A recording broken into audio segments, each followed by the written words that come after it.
Ever since my review of Powerwash Simulator over a year ago, Futurlab has been busy pumping out DLC levels so players could continue their sanitizing fun. However, these DLCs were more than just hosing down some random vehicle or an NPC special room. Futurlab really expanded where their universe could go. Futurlab partnered up with a variety of different franchises, so no two DLCs feel the same. So in today's video, I'll be discussing every DLC that's come out of Powerwash Simulator and giving them a thorough review on whether they are worth it or not. Let's start with the first ever released DLC, the Tomb Raider pack. Now, while this may seem completely out of left field, Square Enix owned the Tomb Raider franchise when this game first dropped, and they also published Powerwash Simulator, so they decided to merge the IPs cause, why not? Weird choice or not, the DLC is completely free, so hey, at least everybody got 4 maps without having to pay a dime. Regardless of the price tag, or the lack of one. How good are the levels? Well, let's start with the first level, the mansion's exterior. This level is just fine, kinda repetitive, but otherwise, it's simple power washing fun. The fish statue seems like an odd touch to this map though. I don't know if it's like a nod to the fans of the series or something, but it seems out of place, and is a bit tedious to clean. Next is the obstacle course, which I quite like. Each section has its own objects with their own shapes and verticality, so no two pieces feel alike, and this kills any feeling of monotony that some other levels have. The level provides ladders to help players clean the higher pieces, but why do that when Dirt Fighter can climb on top of everything and clean everything that way? It's an obstacle course, I gotta show off my dexterity. The maze map is probably one of the most unique levels ever. I mean, most of the time, the player is surrounded by grind that they have to clean, or the dirt is all in one area. But this level has the muck on certain pieces the player has to find. It's not straightforward, and I kinda like that. It's more than just clean everything around you. You actually have to navigate the maze. Of course, the end of the level is traditional power washing stuff, but otherwise, it's pretty unique. The boat and jeep level aren't bad. The boat is pretty easy to clean, but the jeep requires the player to be flexible and squeeze a little bit to get the gunk out. And on to my favorite level, the interior to the Croft Mansion. I like all the pieces the player can wash. The T-Rex in the middle is so cool, and it's overall very pleasant to look at and clean. Cleaning the roof is a bit of a hassle though, but aside from that, hosting down the rest of the area is fun. Okay, so in between talking about the big DLC maps, I'll bring up these small packs called the Muckingham files, which usually contain 2 to 3 maps that are within the Powerwash Simulator universe. I just think these smaller segments will provide a nice breather for talking about some of the major DLCs as we go back to something that's more in keeping with the base game. Let's start part 1 by talking about the burger truck. This level is probably my favorite from this pack. I think that's probably because I like the concept more than anything. I mean, how could you not like a cute little burger truck? But I also just really enjoy doing this level. It's done in like 10 minutes, but cleaning all the grime with the truck is so satisfying, as it does more than just progress the clean meter. It also shows the little details of this flavorful axle holder. The graffiti is cool too, and adds some light humor to the series that fits in so well. The satellite dish is good. It does get a little frustrating, but for the most part, the progression from cleaning the small space unit to the base of the dish, to its stairs, to its top deck, to the actual dish makes sense. Each section provides a challenge that's just different enough from each other that nothing feels repetitive or like it drags on. Speaking of which, getting on top of the dish and looking out into the distance is such a cool feeling because of the detailed backdrop for this map. Like, look at all the pieces Futurlab scattered throughout to really illustrate the players in the middle of nowhere. So they should get back to cleaning if they don't want to lose their minds by looking out into the vast nothingness. The solar plant is okay. I just didn't like having to do those 4 solar panels. They're tedious and become an eyesore after just completing one of them. The other buildings in this map are just alright. I don't think they were really that fun to clean. It was just kinda bland. Not to mention, there's 2 maps that take place in the desert in this pack, so there's only so much variety with this one. So you know how I mentioned the Tomb Raider DLC was made in part because Square Enix owned both franchises? Well, they did it again with Final Fantasy. More specifically though, Final Fantasy VII, which makes sense considering its remake is still active. Just like the previous big DLC, it may seem like an odd choice, but it is still fun, and it's free. So who's gonna complain about extra stuff when you don't have to pay anything for it? Enough of that, let's talk about the levels, starting with the mech levels. Well, the concepts are similar. These robots actually have their own feel, and the player is most likely going to use 2 different strategies when it comes to cleaning these bad boys. I think the biggest difference between these 2 is the Airbuster feels more caged in and centered, while the Scorpion feels more spread out, and the player has to really climb in it to clean it. The bar level has some cool pieces in it, but otherwise, it's a fairly average map. I have fun with it, but not that much fun. The layout map is interesting in a good way, but cleaning the main sector pieces are kind of annoying considering how thorough the player has to be with them. Like, they have to clean every single little piece on each of those segments to complete them. I don't really have much to say about the vehicles level. They're very straightforward, nothing really that extraordinary or amazing. This is probably my favorite Muckingham's file update. The 3 levels are not only unique, but the way they progress is just so entertaining. It really makes the player work to get the places nice and neat. The Spanish Villa was probably my favorite at this map. I mean, it is just terrific. The verticalities map works so well. The player literally has to clean everything from top to bottom. No piece feels annoying to clean. I really enjoy the concept, and it just works. Next is the Excavator. This is my least favorite map from this update, but it's still pretty fun. I feel like some of the vehicle levels in this game are overly complicated, but this one is actually straightforward, and all of its parts make sense. The paintball arena is an amazing experience. This map, in my opinion, is just a perfect pick.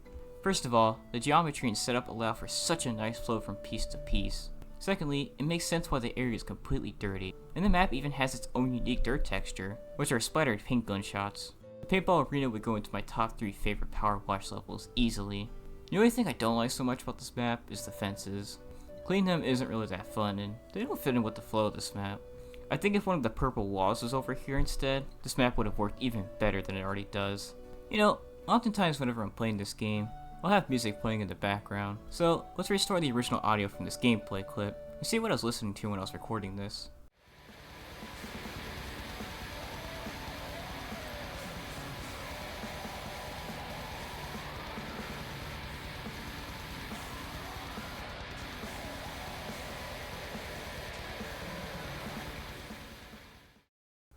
Wow, that totally fits in with the relaxing and laid-back tone of this game. Well, that's the metalhead in me. On a perfect sunny day, I'll play a soothing game that's made to relax, while listening to the most depressive and aggressive music known to man. If nautical nonsense be something you wish, then this pack is not something to miss. I guess Spongebob makes sense. After all, water's a really big part of both these franchises. But if we're underwater, how can there be a power washer? Well, mysteries aside, let's dig into some of the general things before diving into the levels. The number one thing I love about this DLC is its art style looks just like the cartoon. It's crazy how close this game is in terms of visuals to its source material. Like, every little piece looks ripped straight from the cartoon. Speaking of which, there's also so many small things that add on to the visuals, such as the flowers in the sky, there's jellyfish that swim about, and there's bubbles that'll randomly pop to the player's vision. The player model even looks like a fish from the show too. One more general thing that I love is that all the maps have a good amount of Easter eggs from the show too. The imagination box, the dirty bubble hiding behind the chum bucket, and the superhero suits from the secret lair level are so nice to see, and in a way, are immersive. Don't even get me started on the dumpster behind the Krusty Krab. There's a bunch of things on there that mention small jokes from the show, and it's just so great. Okay, on to the meat of this pack. This DLC starts out with Conch Street, where players get to host down the homes of SpongeBob, Squidward, and Patrick. This is such a natural first pick. I mean, this is probably the most iconic place in the whole show, so it only makes sense this is where players would start. So, is it any good? Well, it's an okay map. There's very little variety in this map. Like, the way I went about cleaning all the houses was pretty much the same, considering how straightforward their shapes are. So yeah, this map doesn't really provide much challenge when it comes to cleaning all of its pieces. Next, we have the bus. Again, it's not a bad pick or anything, it's just not challenging or engaging to clean. I like the fact it takes place in rock bottom though. The scenery's nice, but that's really the only thing I had to say about this one. Well, things pick up with the Krusty Krab / chum bucket level. Well, the chum bucket is tedious, but not hard to clean. The Krusty Krab and its shape provide a decent hurdle, considering how the restaurant has a slight bend to it. The invisible boatmobile level is awesome. As the player cleans it, it slowly disappears, just as its name would imply. Continue with the vehicles. The player cleans up the Paddingmobile, and this is one of my favorite vehicle missions from this game. The complexity makes sense. It's a nice nod to the series, and even though there are pieces that the player is going to have to really try to clean, it doesn't wear on the quality of the cleaning. Let's finish things up with the lair. This is my favorite level from this DLC pack. Cleaning all of the cool gadgets Gizmos, Mermaid Man, and Barnacle Boy have picked up throughout the years is just so neat. And they all have their own unique structures and shapes, so players will have to take down every piece with a different strategy. There's glass in this level that can be hard to clean because it's difficult to see where exactly the player needs to wash next. So it'd be nice if some of the objects were dimmed down to make the yellow shine that comes with hitting the Show Dirt button easier to see. The columns are also a pain in the ass. They really aren't fun at all to clean. Let's get back to the Muckingham files, with the maps, the aquarium, and the submarine. I'm a pretty big fan of the aquarium level. The level of detail is so nice. I love all the little props and objects this map has. It really makes it pop and gives it personality. The map itself is also very fun to clean. The progression between each room flows so well, provides their own challenge, and connects seamlessly. Even the big room at the end doesn't feel like a hassle at all. There's just something about this level that works so well. I think it's most likely because the areas get bigger and bigger, so the excitement gradually builds. As for my thoughts on the sub-level, well, it's okay. It reminds me a lot of the Pelican boat from the base game, but not as fun, as players just clean the outside, and can't really get inside the vessel, which I understand why, but still, being able to stand on the boat and clean it made it more fun than just cleaning everything from the outside platforms. Let's go through time to make sure each prop is sanitized and up to snuff with the Back to the Future pack. This DLC is alright, I'm just not the biggest fan of the level choices. The player starts by cleaning Doc's van, and while it is fun to do so, I don't know why they chose this to be the first level. Personally, I think they should have cut this level and made the DeLorean the first level instead. After all, the levels after the DeLorean are in different time periods showcased in the movies, so if the car was first, it would have been as if cleaning the time machine allowed for the players to go through these decades. That aside, the movie theater and clock tower have decent enough levels. They do get repetitive though, as it's not that fun to clean the same pieces over and over again. While the theater has the Jaws Easter egg from the second movie, I like the clock tower more because the interior section it has actually provides a good amount of challenge, and it isn't monotonous due to all of its different components. So, the final level in this DLC is Doc Brown's time traveling train from Back to the Future 3, and while it's not bad, for me, it's a little bit too similar to the train from the bonus jobs from the base game. I get Futurlab had to include something from all the movies, but if they wanted to include something from the third film, I think they should have done the Cowboy Saloon. I think that DLC should provide really unique experiences that the player isn't able to have in the base game or free DLCs. So having a job that's quite similar to one included in the base game really cheapens its value in my opinion. As a matter of fact, this map pack doesn't really provide much experiences or stuff you couldn't experience in the base game. Don't get me wrong, seeing the set pieces from Back to the Future and Powerwash Simulator is cool, but they fit in a little too well with this game. Both franchises are fairly down to earth. There's not much about either that's so out of this world, and I think that's what brings this pack down. The paid DLC should take you to worlds that are far from reality, like Spongebob and Alice in Wonderland, but Back to the Future doesn't have something like that to give. Okay, time for a Muckingham Files cutaway. Let's discuss the modern mansion first. I quite like this one. Being able to get inside the top of the house is nice, and all the small illustrations are silly additions. It's not really anything new, but it's still satisfying to clean. The fire plane is pretty much a bigger version of the rescue plane from the base game, so it's okay. I really don't have much else to say about it. Next up is Warhammer 40,000. I really have no idea what the series has to offer, or even know the slightest bit about its lore, so I'm just going to review this pack based on how much I enjoyed it. So this DLC isn't bad for the most part. There are some things that aren't that great, but otherwise it's good. The coolest thing about this pack is the player gets to clean some really cool looking pieces of equipment, and washing every nook and cranny is quite satisfying, and provides a decent challenge, as players are really going to have to squeeze in certain places to get rid of the grime with these bad boys. My number one problem with the Warhammer DLC is it feels monotonous a lot of the time. I feel like every map, with a few exceptions, from this game feels just right in the time it takes to complete it, so that it doesn't overstay its welcome. The player should feel a good sense of relief after finishing them, rather than a sigh of relief. These levels drag out though, and sometimes it feels more of a chore rather than being a relaxing game. The last level painfully demonstrates this. That beast was fun at first, but as I kept cleaning it, I really started to feel like I was forcing myself to finish it, rather than casually enjoying the relaxing nature of this game. What makes it harder is the fact there's no trident nozzle from the base game, so any map pack that contains a special power washer doesn't have the triple red nozzle that comes with beating the statue level in the base game. And this can make cleaning some of the tougher areas in these special DLCs aggravating. You see, the trident nozzle is overpowered, but it's great for cleaning any piece that's really big or has tiny objects that are hard to clean. But since this bad boy isn't in this DLC, and since this DLC has both really big sections and tiny objects, it can become really irritating cleaning some of the machines without the help of the red threat. My second issue with this DLC is there's no interior maps, it's all just vehicles. Now I know, Warhammer is very much about the weapons used, but having only to clean vehicles really wears on this pack's repetitive factor. As I mentioned before, I don't know anything about Warhammer, so I can't really give a good suggestion about what exactly they should have done instead of these machines.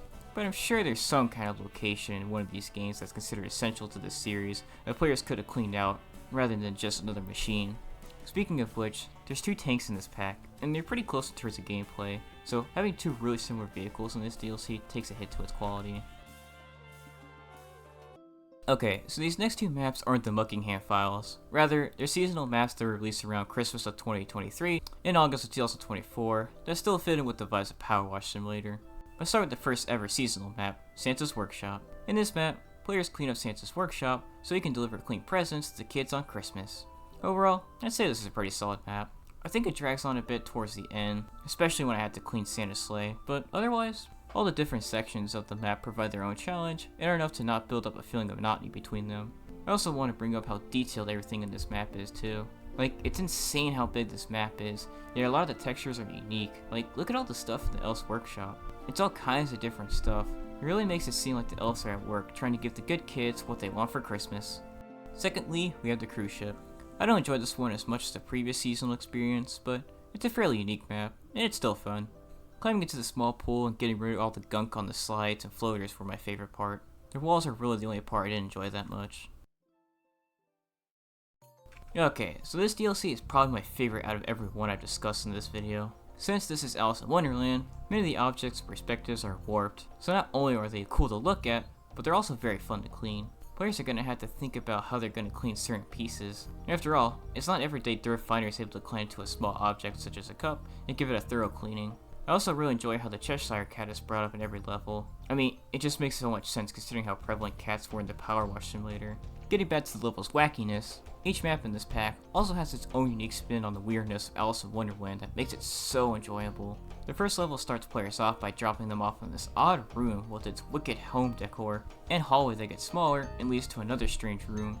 The Rabbit's room level may not be that strange, but it's unlike any Powerwash Simulator level ever seen. Next, Dirt Finder shrinks and has to clean up the Mad Hatter's mess, so they're gonna have to jump into cups and plates twice their size, and use the ladders to squeeze into the gramophone. Then it's time to spray down this huge mushroom and its surrounding walkway, and man, it is so surreal wacky with all of its different vibrant colors, and how unnatural the stem of the mushroom looks with its oddly bent shape. Finally, the player finds themselves in the Queen's Courtyard, and yeah, you know what, this one is my least favorite from this bundle. It's mostly because it doesn't really play with the surreal aspect of things that's seen throughout this pack, so while it fits in, it doesn't have what made this DLC so fun and unique from the rest of the levels in this game. Okay, before we end this section, I want to restore the audio from this gameplay clip to see if I'm listening to something less depressing than last time.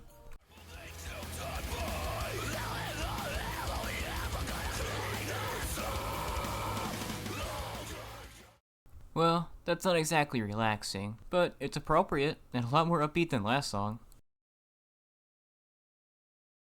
So, let's wrap everything up in a nice neat bow, and by that, I mean I'll briefly go over all the map packs again and place them in a tier list with a small explanation justifying their placement.